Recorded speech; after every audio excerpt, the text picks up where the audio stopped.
ஹனுமான் இன்னும் பேசவில்லை. அவன் முழங்காலில் அமர்ந்து தலையை தாழ்த்தினான். அம்மா, நான் வந்தது உங்களை அழைக்க அல்ல, உங்களை நம்ப வைக்க. சீதையின் குரல் உடைந்தது. அவன் எப்படி இருக்கிறான்? ராமன் இன்னும் உயிரோடு இருக்கிறானா? ஹனுமான் கண்களை மூடினான். அவன் சொன்னது கதை அல்ல, கண்ணீரின் மொழி. அம்மா, அவன் சிரிக்கிறான். ஆனால் அந்த சிரிப்புக்குள் உங்களின் பெயர் மட்டும்தான். அவன் உறங்கவில்லை. உறங்கினாலும் உங்கள் பெயரே கனவு.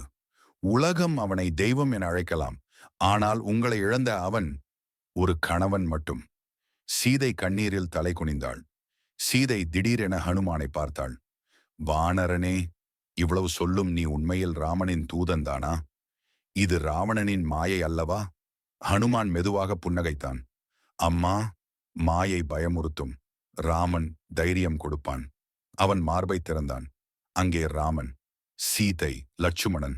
சீதையின் குரல் தடுமாறியது. ஹரி, ஹரி. தை மெதுவாக ஒரு சிறிய மணிமாலையை எடுத்தாள். இந்த சின்ன மாலையை ராமனிடம் கொடு. சொல். அவன் உயிர் இருக்கும் வரை என் உயிரும் காத்திருக்கும். 1 மாதம், அதுவே எல்லை. ஹனுமான் அந்த மாலையை கண்ணில் ஒற்றினான். சீதை ஹனுமானை பார்த்து சொன்னாள், செல். ஆனால் இப்போது போகாதே. இந்த லங்கைக்கு ராமனின் சக்தி யார் என்பதை ஒருமுறை காட்டிவிட்டு போ.